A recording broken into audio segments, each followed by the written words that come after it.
ini adalah kisah tentang seorang nabi yang hidup di era kerajaan-kerajaan klasik. Kisah Nabi satu ini sangat penuh dengan keanehan, keganjilan, dan hal-hal yang melampaui kewajaran. Dari kita yang mendengar kisahnya, ini sungguh di luar nalar manusia. Tapi, ini menjadi menarik untuk dibahas, karena tokoh nabi yang akan dikisahkan kali ini, walaupun sudah 70 kali dilakukan pembunuhan terhadapnya dengan cara yang berbeda-beda, tapi beliau tidak meninggal dunia dan selalu hidup kembali. Untuk itu, di video kali ini kita akan membahas tentang kisah nabi yang dibunuh sebanyak 70 kali.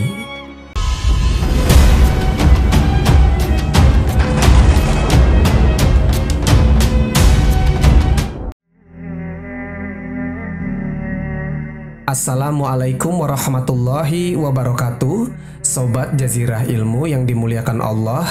Semoga kita selalu dalam keadaan sehat walafiat. Amin ya Rabbal Alamin. Kisah tentang Nabi yang sangat jarang diceritakan ini diangkat dari riwayat Imam At-Tabari.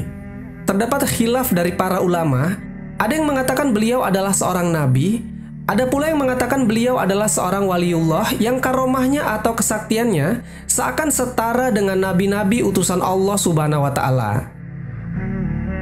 Tokoh kita kali ini bernama Jirjis, atau biasa dipanggil dengan Nabi Jirjis. Nabi Jirjis diperkirakan hidup di kisaran abad ketiga atau 4 Masehi. Beliau diutus di antara masa Nabi Isa dan Nabi Muhammad SAW. Nama Jirjis, jika dalam bahasa baratnya akan menjadi George. Nasabnya adalah Jirjis bin Kultin. Menurut sejarah yang tercatat, Jirjis berasal dari Yunani. Artinya dia adalah orang Eropa. Ia sesuai dengan namanya George. Biasanya itu adalah nama orang barat. Nabi Jirjis diutus kepada suatu kaum penyembah berhala. Tapi bedanya, kaum ini menjadi penyembah berhala karena di bawah ancaman seorang raja zolim. Raja ini dikisahkan bernama Darian.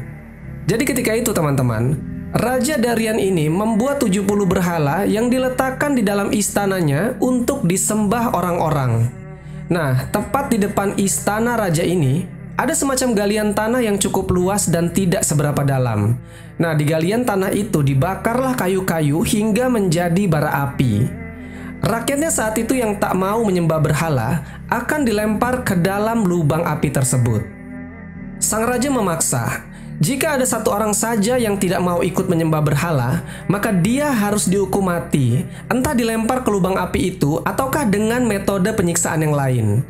Jadi, dari 70 patung berhala yang entah terbuat dari batu atau kayu itu, ada satu berhala yang paling besar yang mereka beri nama dengan Avalon.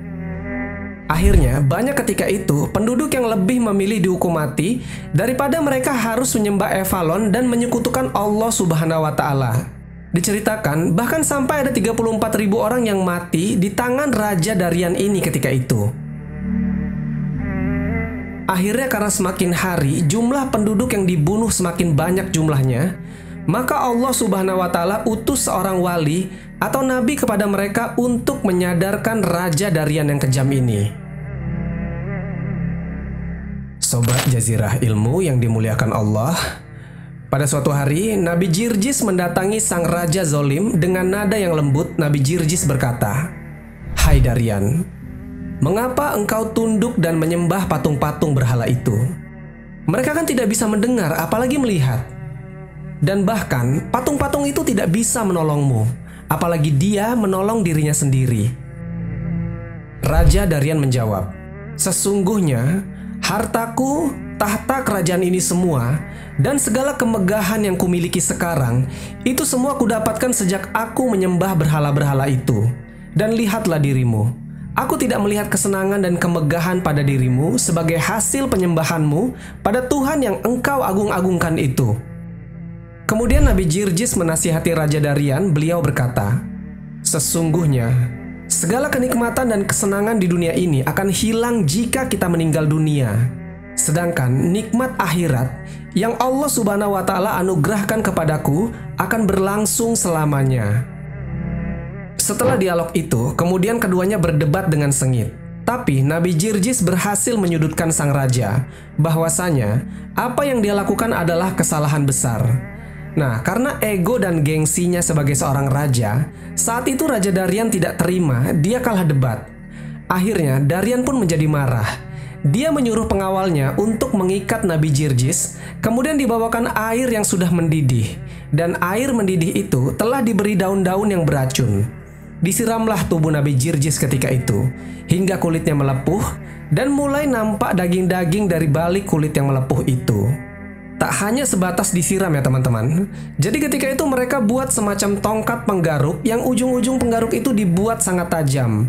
Nah, tubuh dari Nabi Jirjis yang tengah melepuh itu digaruk oleh pengawal Raja Darian hingga terlihat tulang-tulang dari Nabi Jirjis. Dan pada akhirnya Nabi Jirjis pun wafat dengan tubuh yang hancur lebur.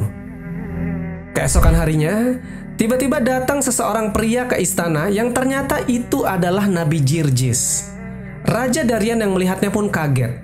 Kok bisa orang yang sudah dibunuh, yang bahkan badannya sudah hancur lebur, ini datang lagi ke istana?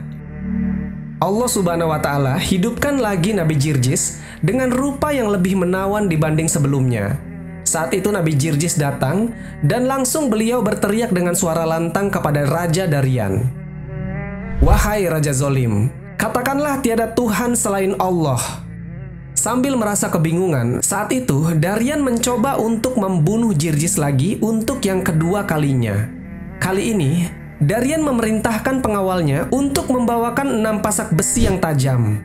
Kedua kaki Nabi Jirjis diikat dan direntangkan, kemudian ke-6 pasak besi itu ditancapkan hingga tembus ke tubuh Nabi Jirjis.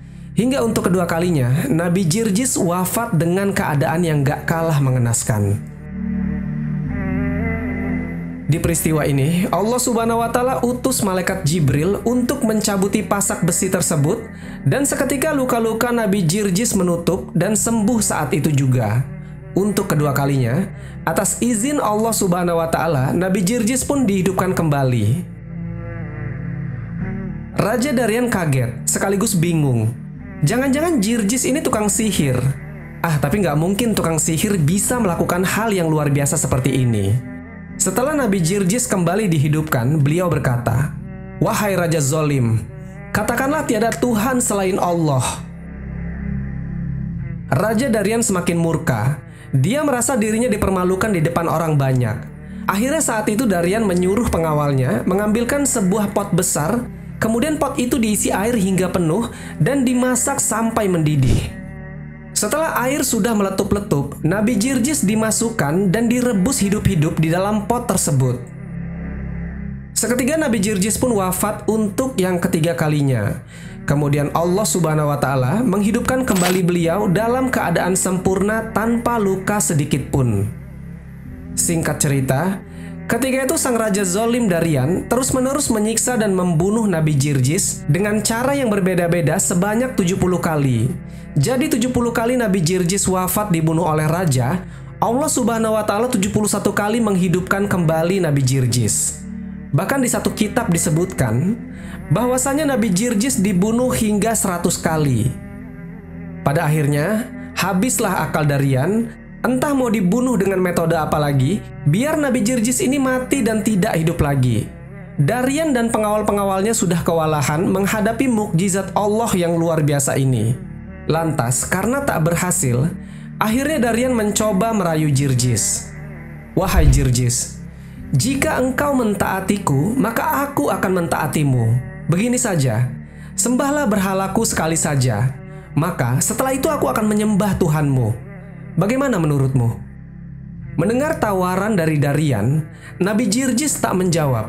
Beliau hanya diam saja, bahkan tak mengangguk atau menggelengkan kepalanya. Sampai-sampai ketika itu orang-orang yang menyaksikannya menganggap bahwasanya Nabi Jirjis setuju dengan penawaran Raja Darian tersebut.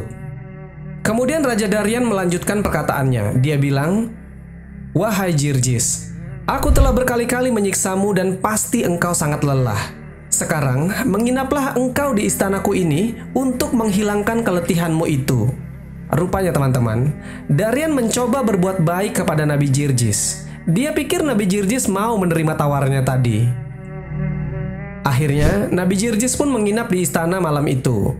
Selain untuk menghilangkan lelah, malam itu Nabi Jirjis sekalian berpikir mencari cara untuk mengislamkan Raja Darian ini. Teman-temanku seiman, ketika malam hari di istana Darian, Nabi Jirjis sholat meminta petunjuk dari Allah Subhanahu wa Ta'ala. Kemudian beliau membaca kitab Zabur sepanjang malam. Lantunan suara indah dari Nabi Jirjis rupanya didengar oleh istri sang raja. Istri dari sang raja menangis dan tersentuh hatinya. Kemudian secara diam-diam, istri Darian ini menyatakan masuk Islam di malam itu. Pagi harinya, dipanggillah Jirjis ke hadapan Darian. Raja Darian langsung memerintahkan Jirjis untuk menyembah berhala Avalon. Tapi saat itu, Jirjis dengan tegas menolaknya. Raja Darian merasa seperti dipermainkan. Darian pikir kemarin Jirjis setuju dengan tawarannya. Akhirnya, Raja Darian menjadi marah. Dia pun menyuruh pengawalnya untuk menjebloskan Jirjis ke penjara. Ketika itu penasihat kerajaan langsung memberi masukan kepada Darian. "Wahai rajaku, janganlah engkau masukkan Jirjis ke penjara. Ditakutkan, di penjara nanti dia menghasut tahanan-tahanan lain dan bisa berujung pada penyerangan kepada pihak kerajaan." Darian berpikir, benar juga apa yang dikatakan penasihatku ini.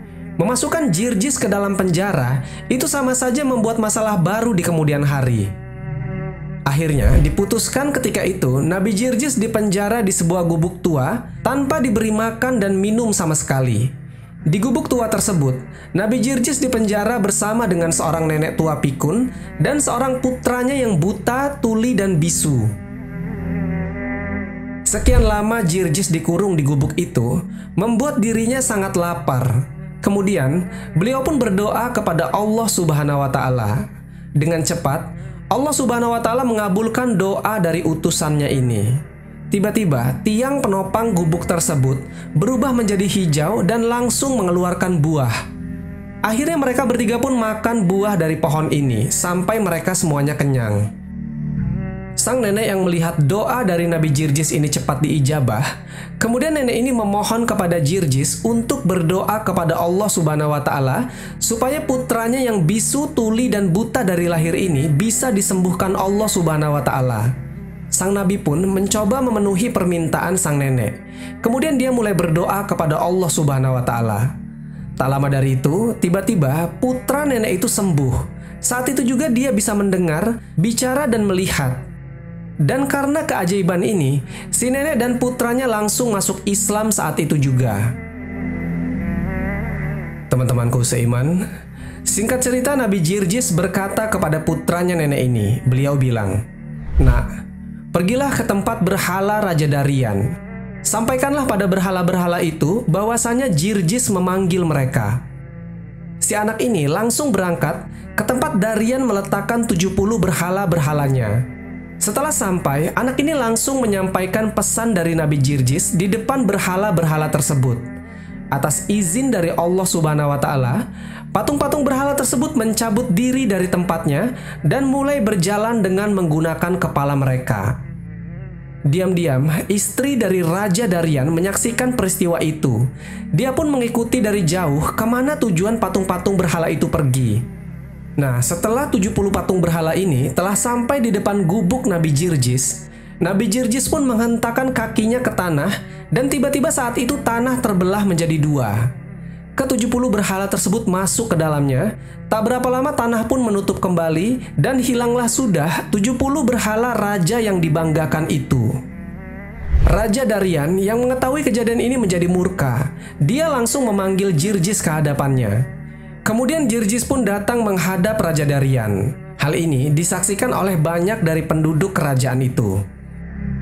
Belum sempat Darian berbicara, rupanya saat itu sang istri tampil ke depan. Dia berkata kepada penduduk negerinya. Istrinya ini bilang, "Wahai penduduk negeriku, sayangilah jiwa-jiwa kalian dan segeralah kalian masuk Islam. Karena sesungguhnya Jirjis adalah seorang nabi yang diutus Tuhan untuk kita." Raja Darian menjadi tambah marah mendengar apa yang dikatakan istrinya tersebut. Kemudian Darian berkata kepada istrinya itu, "Wahai istriku, sungguh aku telah 70 tahun lamanya melihat banyak sekali mukjizat dan keajaiban. Tapi aku tidak pernah masuk Islam. Namun kenapa engkau masuk Islam hanya karena melihat satu mukjizat saja?" Lalu istrinya menjawab, "Celakalah engkau wahai suamiku. Yang demikian itu semata-mata karena kedurjanaan dan kezalimanmu belaka. Itulah kemalanganmu, sedangkan bagiku ini adalah keberuntunganku."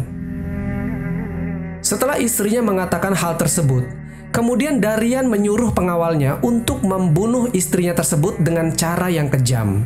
Akhirnya, wafatlah sang istri raja pada saat itu. Sobat Jazirah Ilmu yang dimuliakan Allah, di akhir kisah, pada suatu hari Nabi Jirjis berdoa kepada Allah Subhanahu wa Ta'ala, "Ya Allah ya Rob, hamba sudah 70 tahun menanggung siksaan kaum kafir, dan hamba saat ini sudah tua dan kehilangan banyak tenaga. Maka anugerahilah hamba mati syahid." Tak lama dari Nabi Jirjis berdoa, beliau melihat nyala api turun dari langit kepada para pasukan kerajaan. Bersamaan dengan itu, orang-orang kafir itu mengangkat pedangnya kemudian membunuh Nabi Jirjis. Di peristiwa inilah Nabi Jirjis diwafatkan Allah Subhanahu wa Ta'ala dalam keadaan syahid dan tidak dihidupkan lagi sesuai dengan doanya tadi. Tak lama setelah Nabi Jirjis mati syahid, dikisahkan Darian pun ketika itu mati ditelan api.